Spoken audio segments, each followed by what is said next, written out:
Bonjour et bienvenue dans Arche Urbain, l'émission qui vous parle d'architecture et d'urbanisme. Au menu de cette émission, je vous emmène au MIPIM, c'est le marché international des promoteurs immobiliers qui s'est déroulé à Cannes du 11 au 14 mars dernier. Et ensemble, nous allons découvrir le pavillon belge pour la première fois. Les trois régions se sont entendues pour la création d'un véritable pavillon. Mais nous allons également découvrir les grands projets bruxellois pour les années futures. On y va. Bonjour Jamel. Bonjour Emma. Comment vas-tu? Bien. Tu viens, il fait très très beau. D'où viens-tu en France? De Paris. De Paris. Notre bureau est à Paris. Ouais. Et alors, il fait tout aussi beau à Paris, je pense, non? En ce moment, oui. Oui, Il semblerait. Est-ce qu'il fait tout aussi beau à la gare du Midi? Ah, il peut faire beau. Oui. On travaille pour qu'il fasse beau en tout cas. Oui, parce que pour l'instant, il fait un peu gris. Il fait un peu problématique. Le problème de Bruxelles, c'est qu'elle doit dealer en même temps avec sa densité, comme une toute ville européenne classique, et elle doit dealer avec son inscription dans un territoire extrêmement diffus. Et c'est ce paradoxe-là qui, me semble-t-il, c'est cette tension-là qui fait de Bruxelles une métropole intéressante. Et je pense que la gare de Midi, elle est vraiment au nœud de cette question. Parce que Midi, quand on regarde le réseau, notamment grande vitesse européen, Bruxelles-Midi est au barycentre de ce système européen. Et en même temps, l'incarnation de Bruxelles-Midi dans la ville, l'incarnation, elle est, je ne sais pas si c'est gris, mais en tout cas, elle n'est pas à l'échelle, tout cas, de la figure européenne ou mégapolitaine.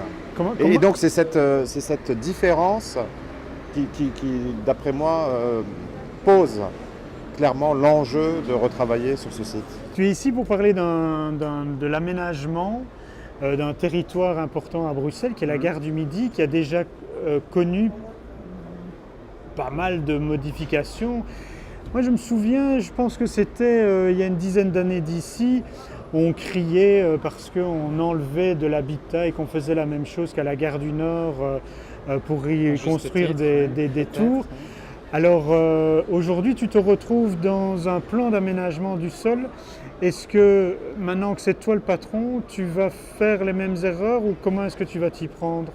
Ou comment est-ce que tu t'y es pris? Nous, donc en équipe avec l'AUC, travaillons, je crois, on arrive peut-être un peu comme les sapeurs-pompiers, ça veut dire qu'on vient faire un plan après que beaucoup de gestes n'aient déjà été inscrits. Et donc, je crois que notre mission, elle est de représenter un renforcement de l'implication publique dans le quartier et certainement donc de renforcer la part habitante, comme l'a dit Jamel, donc la part logement du futur développement du quartier. Comment est-ce que tu en es arrivé à avoir une réflexion sur Bruxelles-Midi? Déjà, c'était un concours. On a répondu à un concours qui est lancé par la région et par ADT. Et nous, on a posé très vite un peu un concept en disant qu'il faut travailler sur une gare habitante. Ouais. Et gare habitante, pourquoi? Parce qu'il nous semble que cette idée de gare habitante, elle arrive justement à croiser toutes les échelles dont je viens de parler tout à l'heure. C'est-à-dire que l'échelle européenne, l'échelle métropolitaine et puis l'échelle locale de l'interface ou les relations entre les différents quartiers. Et l'habitat, c'est-à-dire que l'urbanité en quelque sorte, donc l'habitat c'est quoi? C'est du logement, mais c'est aussi des espaces publics, c'est aussi des services, des activités. Crée, je pense, la matrice pour faire de cette gare un élément qui tout d'un coup trouve une incarnation dans le territoire bruxellois. Quels sont les points principaux? Est-ce que, imaginez une tour au pied de la gare du Midi, c'est un point important pour faire un signal dans Bruxelles? Imaginez, oui, il y a une question de la visibilité de la gare. Je ne pense pas que l'enjeu soit tellement de l'ordre du skyline, quoique bon. Il y a quand même un enjeu important dans le skyline parce qu'entre les tours et les rez-de-chaussée, il y a quand même tout un travail qui doit être fait. Je dis oui, mais je ne commencerai pas par ça. Je pense que ce qu'on fait surtout, c'est vraiment une surface d'échange, donc une sorte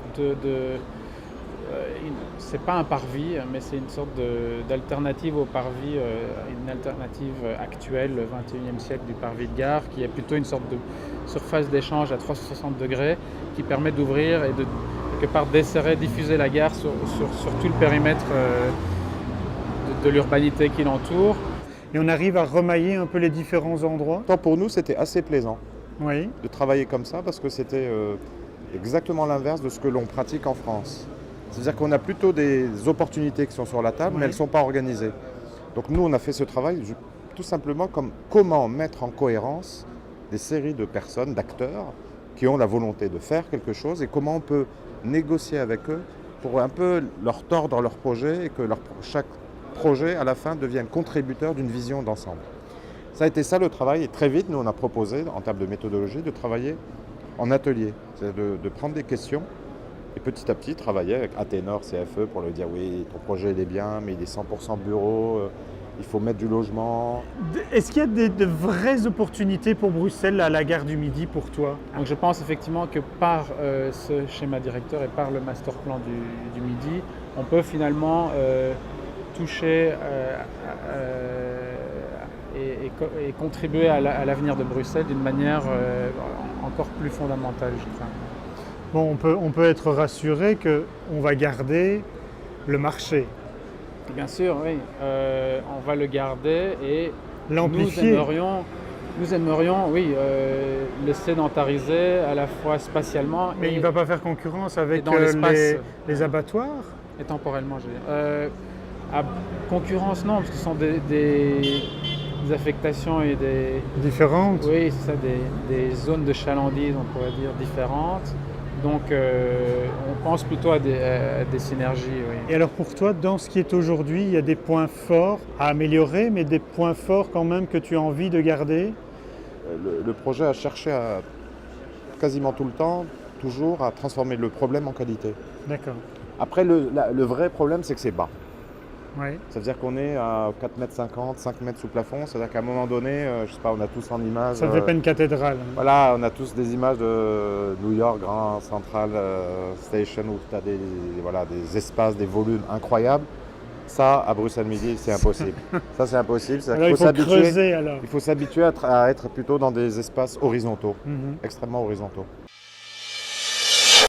Alexandre, tu viens de faire une présentation sur le projet du canal. Comment est-ce que tu es arrivé dans ce projet-là? On a gagné une consultation. Oui. Dans laquelle il y avait un certain nombre d'équipes engagées, 3. Et on a remporté cette consultation, voilà maintenant plus d'1 an. C'est quand même un domaine très vaste. C'est 2850 hectares. Oui. Mais comme c'est trop vaste, on oui. propose d'agir sur ce domaine de 2850 hectares. À partir du domaine qui, lui, fait sensiblement 300 hectares ou un peu plus.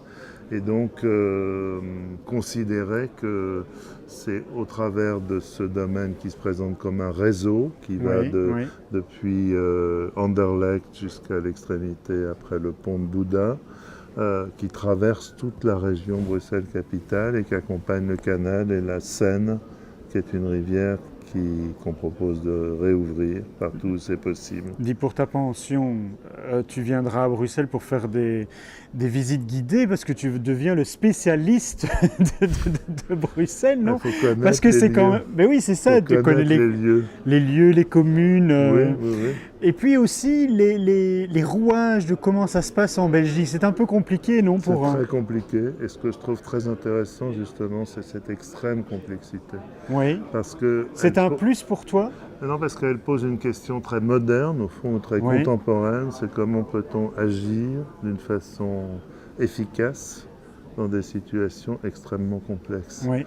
Alors justement, dans les exemples que tu proposes, c'est des choses qui existent, des projets qui doivent se faire, qui existent, qui sont en projet. Et puis tu les transformes. Oui. Tu te dis, bon voilà, ça c'est le constat, on propose ça, et moi je dis qu'on pourrait faire ça à la place. Et c'est dingue parce que dans tes illustrations, il y a le projet qui est plutôt gris, ton projet qui va devenir beaucoup plus coloré, mais pour montrer en fait la positivité de la chose, le fait qu'on peut créer des parcs, qu'on peut créer du logement, qu'on peut créer des fonctions. De l'activité économique. Oui, de l'activité, aussi. oui. Non, mais c'est une question de densité. Ce qu'on critique, c'est le fait qu'il y ait des actions isolées les unes oui, des c'est ça. autres, Ce qui est important, sans corrélation, oui. et qu'on finit par... et ce n'est pas ces projets en eux-mêmes qui sont critiquables. Mais ton constat, c'est également de dire, Bruxelles, c'est incroyable, on propose de faire des fonctions de périphérie, on est pratiquement au centre-ville. Oui, à Tour et Taxi, on construit des bâtiments en rez-de-chaussée. Oui. Mais c'est impensable, enfin, c'est du gâchis. Oui. Oui. Mais tu n'as pas l'impression que, maintenant que tu connais un peu plus Bruxelles, que en fait on a toujours construit Bruxelles comme ça? Non, je pense pas. Non? Non, je pense pas. Je pense qu'il y avait